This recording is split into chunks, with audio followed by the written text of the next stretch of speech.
নমস্কার বন্ধুরা, টুম্পাস কিচেনে সবাইকে স্বাগত। আজ নিয়ে এসেছি সম্পূর্ণ নিরামিষ একটি রেসিপি, ঢ্যাঁড়সের ঝাল। চলুন দেখা যাক কিভাবে তৈরি করছি। প্রথমে ঢ্যাঁড়সগুলোকে খুব ভালো করে ধুয়ে নিয়েছি। এখন এগুলোকে কেটে নেব।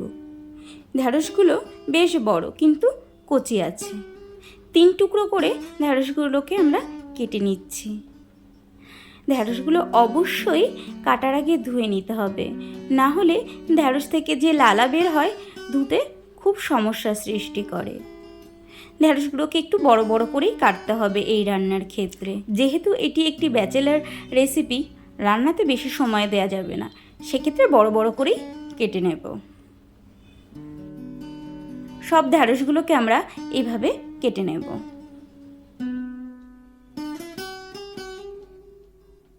এখন একটি মশলা তৈরি করে নেব। তার জন্য নিয়েছি একটি মিক্সার গ্রাইন্ডারের বাটি।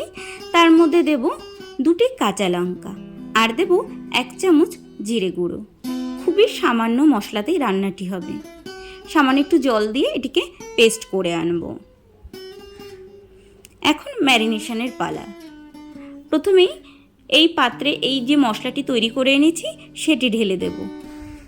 আপনারা এই ম্যারিনেটটি যে পাত্রে রান্না করবেন সেই পাত্রেও করে নিতে পারেন।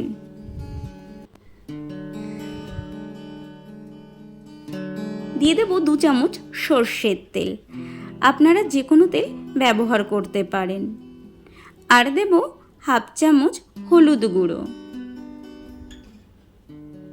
দিয়ে দেব স্বাদ অনুযায়ী নুন।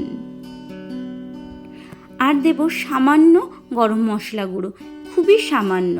এখানে আমি ওই 1 চিমটি মতো গরম মশলা গুঁড়ো দিয়েছি।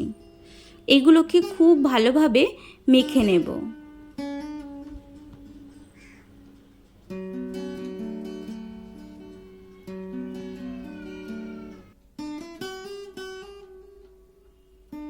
ওভেনে একটি কড়াই বসিয়ে দিয়েছি। আমাদের ম্যারিনেট করে রাখা ঢ্যাঁড়সগুলো ঢেলে দেব। এক্ষেত্রে কড়াইটি গরম করারও আগে থেকে কোনো প্রয়োজন নেই। যে পাত্রে ঢ্যাঁড়সটা ম্যারিনেট করেছিলাম সেই পাত্র ধুয়ে সামান্য জল এখানে আমি দিয়ে দেব।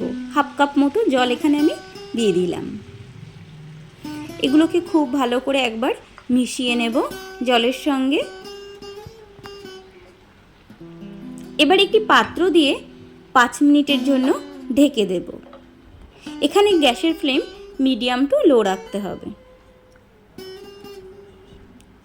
5 মিনিট পর ঢাকনা খুলে আরেকবার সব কিছু খুব ভালোভাবে মিশিয়ে দেব। দেখতে হবে কড়াইতে যেন লেগে না যায়। খুব ভালোভাবে আরেকবার মিশিয়ে দেব। আবারও ঢেকে দেব 5 মিনিটের জন্য। গ্যাসের ফ্লেমটি এই সময় লো রাখতে হবে। 5 মিনিট পর ঢাকনা খুললে একদম রেডি আমাদের ঢ্যাঁড়সের ঝাল। খুব সহজে খুব সুন্দর খেতে একটি রেসিপি। এখন একটি পাত্রে এটিকে নামিয়ে দেব। আপনারা খুব সহজে এরকম একটি ব্যাচেলার রেসিপি তৈরি করে নিতে পারেন, খুব সহজে এবং কম সময়ে। আমাদের ঢ্যাঁড়সের ঝাল একদম রেডি খাওয়ার জন্য। আপনারাও বাড়িতে তৈরি করুন, খান। আর আমার রেসিপিটি কেমন লাগলো কমেন্টস করে জানাতে ভুলবেন না। ভালো লাগলে লাইক শেয়ার করবেন। এরকম রেসিপি দেখতে হলে চ্যানেলটিকে অবশ্যই সাবস্ক্রাইব করবেন। Thank you.